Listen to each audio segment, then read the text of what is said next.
বন্ধুরা আশা করি তোমরা সবাই ভালো আছো। তোমার চ্যানেলে তোমাদের সবাইকে স্বাগতম। তো আজ আমরা এই মুহূর্তে যে বিষয় নিয়ে আলোচনা করব, তোমরা যারা মাধ্যমিক 2025 সালের পরীক্ষার্থী তাদের জন্য ইতিহাসের একটা গুরুত্বপূর্ণ বিষয় রয়েছে, যেটা হচ্ছে ম্যাপ পয়েন্টিং। তোমরা সবাই জানো যে ইতিহাসের ম্যাপ পয়েন্টিংয়ে কিন্তু 4টি মার্কস থাকে এবং একটি ম্যাপ পয়েন্টিং তোমাকে বাধ্যতামূলকভাবে করতে হয়।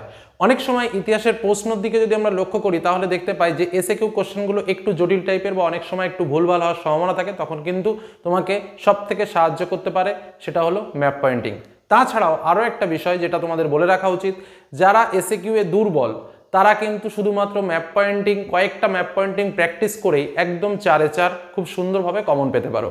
তো আজ ঠিক সেই সাজেশন তোমাদের সামনে তুলে ধরবো, সেই বিষয়টা তোমাদের সামনে তুলে ধরবো পরীক্ষার ঠিক আগ মুহূর্তে, যে কোন কোন ম্যাপ পয়েন্টিংগুলো তোমাকে পরীক্ষার হলে প্র্যাকটিস করে যেতে হবে এবং কেন সেইগুলো পড়বে, বিগত বছরে কি এসেছিল এবং এই বছরে কি আসার সম্ভাবনা রয়েছে, টোটালটাই কিন্তু তোমাদের সামনে ডিসকাস করব। আমরা একদম পরপর আলোচনায় আসি। আমাদের হাতে রয়েছে মাধ্যমিকের প্রশ্নপত্র, 2024 সালে কি কি এসেছিল সেটাও বলবো, তার আগের সালগুলোতে কি এসেছিল সেটাও যেমন বলবো এবং কি কি করতে হবে সেটাও বলবো, আর কিভাবে করলে আমাদের ফুল মার্কস পাবো সেটাও কিন্তু আমরা বলে দেবো। তো প্রথমেই যে আলোচনাতে আসি, দেখো কি 2017 সালে কি এসেছিল পরীক্ষায়? সাঁওতাল বিদ্রোহের এলাকা, নীল বিদ্রোহের এলাকা, হায়দ্রাবাদ, গুজরাট। 2018 সালে কি এসেছিল? চুয়ার বিদ্রোহের এলাকা, মুন্ডা বিদ্রোহের এলাকা, মহাবিদ্রোহের কেন্দ্র ঝাঁসি, আর একটা হচ্ছে জুনাগড়। 2019 সালে কি এসেছিল? সাঁওতাল বিদ্রোহের এলাকা, বারাসাত বিদ্রোহের এলাকা, নীল বিদ্রোহের এলাকা, হায়দ্রাবাদ। তারপরে চলে আসো 2020 সালে কি এসেছিল? দেখো, ওয়াহাবি আন্দোলনের কেন্দ্র, নীল বিদ্রোহের কেন্দ্র, মহাবিদ্রোহের কেন্দ্র মিরাট, পুনর্গঠিত রাষ্ট্র মহারাষ্ট্র। 2021 সালে মাধ্যমিক পরীক্ষা হয়নি। 2022 সালে কি এসেছিল? নীল বিদ্রোহের কেন্দ্র নদিয়া, কোল বিদ্রোহের কেন্দ্র ছোটনাগপুর, মহাবিদ্রোহের কেন্দ্র দিল্লি এবং কানপুর। তারপরে চলে আসো 2023 সালে কি এসেছিল? আবার মহাবিদ্রোহের কেন্দ্র মিরাট, সাঁওতাল বিদ্রোহের এলাকা, ওয়াহাবি আন্দোলনের কেন্দ্র, আরেকটা হচ্ছে হায়দ্রাবাদ। আরেকটা যেটা 2024 সালের পরীক্ষা ছিল সেটাতে কি এসেছিল? চুয়ার বিদ্রোহের এলাকা, মহাবিদ্রোহের কেন্দ্র কানপুর, মহাবিদ্রোহের কেন্দ্র দিল্লি, পুনর্গঠিত রাজ্য কেরল। এবার দেখো একটা লজিক দেখায় তোমাদের, প্রত্যেকটা ক্ষেত্রে দেখো প্রথম যে তিনটে, বেসিক্যালি প্রথম তিনটে কিন্তু আমাদের বিদ্রোহ থেকে এসেছে। দেখো প্রত্যেকটা প্রশ্ন, মজাটা দেখো তোমাদের দেখায়, এইভাবে তোমাদের কেউ বলবে না। প্রথম তিনটে দেখো সব ক্ষেত্রে বিদ্রোহ থেকে এসেছে, একদম পরিষ্কার। যে কারণে সব থেকে সহজ হচ্ছে প্রথম তিনটে পয়েন্টের উত্তর একদম কমন পাওয়া।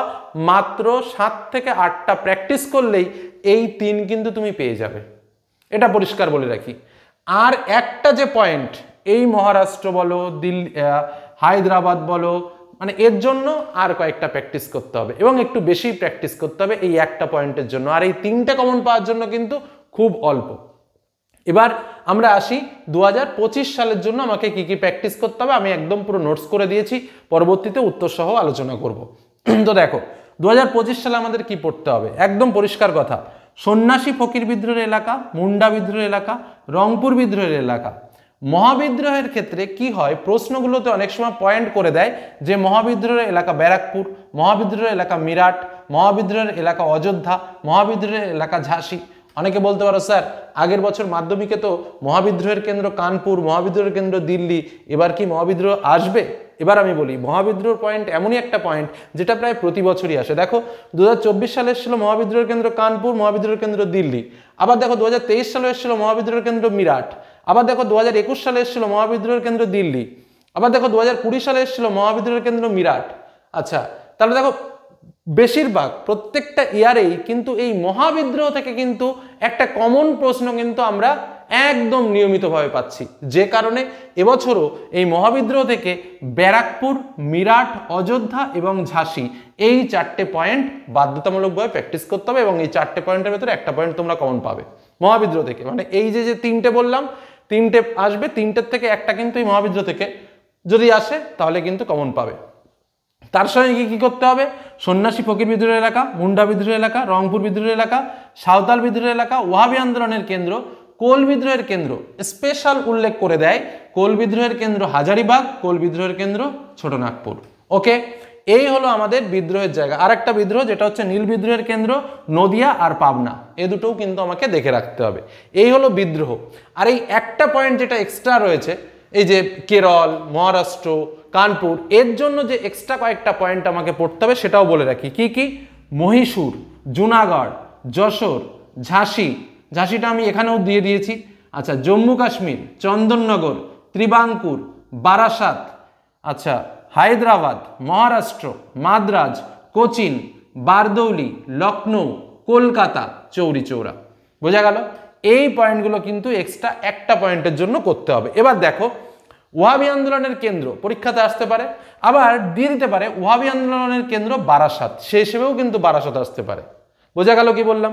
এই কথাগুলোকে কিন্তু একটু মাথায় রাখবে। আর এই যে জায়গাটা আমি বলছি, এই জায়গাটা তোমাকে কমপ্লিট করতে হবে পরীক্ষাতে 4-এ 4 কমন পাওয়ার জন্য। এর বাইরে আসবে না, এটুকু বলতে পারি। নোটস করে নিতে পারো, ছবি তুলে নিতে পারো, লিখে নিতে পারো, এইটুকুর মধ্যেই পরীক্ষাতে আসবে। এবং এই প্রথম চার্ট, এই 1 আর 3, 3-এ জাস্ট দুটো লেখা, এর মধ্যেই 3টে পাবো, আর এই বাদ বাকিগুলোর মধ্যে একটা পাবো।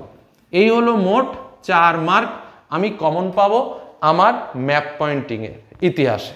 বোঝা গেল?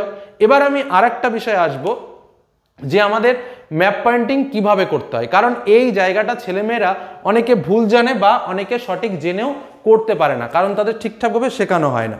দেখো, ম্যাপ পয়েন্টিং আমাদের কি করে, আমি তোমাদের একটুখানি বিষয়টা বুঝিয়ে দেব। ম্যাপ পয়েন্টিংয়ে আমাদের প্রশ্নে কেমন আসে দেখো, প্রশ্নটার দিকে যদি তোমরা লক্ষ্য রাখো, প্রশ্নে কি লেখা থাকে বলো তো? প্রদত্ত ভারতবর্ষের রেখা মানচিত্রে নিম্নলিখিত স্থানগুলি চিহ্নিত ও নামাঙ্কিত করো। প্রথম কথা, চিহ্নিত করতে হবে এবং নামাঙ্কিত করতে হবে এবং নাম লিখতে হবে। দুটো কাজ কিন্তু থাকে। আমরা শুধুমাত্র একটা পয়েন্ট দিয়ে দিলাম সেটা কিন্তু নয়। ধরো সাপোজ আমি একটুখানি তোমাদের বোঝানোর স্বার্থে আমি এখানে বোঝানোর চেষ্টা করছি। মনে করো এইটা হচ্ছে আমাদের ম্যাপ, তো ম্যাপের মধ্যে স্বাভাবিকভাবে এটা ধরো আমাদের ইন্ডিয়ার একটা ম্যাপ রয়েছে। আমি জাস্ট হাতের আন্দাজে একটু একটু করে একে তোমাদের বোঝানোর চেষ্টা করছি। মনে করো এটা আমাদের ইন্ডিয়ার একটা ম্যাপ রয়েছে, তো স্বাভাবিকভাবে এই ইন্ডিয়ার ম্যাপটার মধ্যে আমাকে ম্যাপ পয়েন্টিং করতে হবে। ধরো আমাকে ম্যাপ পয়েন্টিং দিয়েছে কি, যে না মহাবিদ্রোহের কেন্দ্র ব্যারাকপুর, তা ব্যারাকপুরটা কোথায় আছে? এই জায়গা আছে। অনেকে কি করে পরীক্ষার খাতায়, ধরো প্রশ্ন এসছে 2.24, জাস্ট একটা পয়েন্টটা লিখে দিল, পয়েন্টটা লিখে 2.24 করে 2-4 না 1-4 4-1 ওই যাই হোক 2.4.1 করে ব্র্যাকেটে দিয়ে দিল আর পয়েন্টটা করে দিল না। কি কি করতে হবে আমি এবার তোমাকে বলি, সঠিক মেথডটা বলি। কি ভুল করলো সেটা যাচ্ছি না, অনেকে শুধু পয়েন্ট দিয়ে রেখে দেয়, অনেকে ব্র্যাকেটে নম্বরটা দিয়ে রেখে দেয়। তোমাকে যে কাজটা করতে হবে আমি সেটা বলি।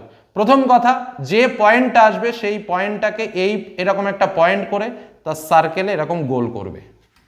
এটা হচ্ছে কেন্দ্র যদি আসে। আর যদি অঞ্চল আসে, যেমন ধরো বললো যে মহাবিদ্রোহ অঞ্চল না তো সাঁওতাল বিদ্রোহ অঞ্চল, তাহলে সাঁওতাল বিদ্রোহ অঞ্চল কোনটা? এই জায়গাটা হচ্ছে সাঁওতাল বিদ্রোহ অঞ্চল। তখন অঞ্চল যদি আসে তখন সেই জায়গাটাকে এরকম ব্লক করে স্কেচ করে দেবে, তখন সেটা অঞ্চল হলো।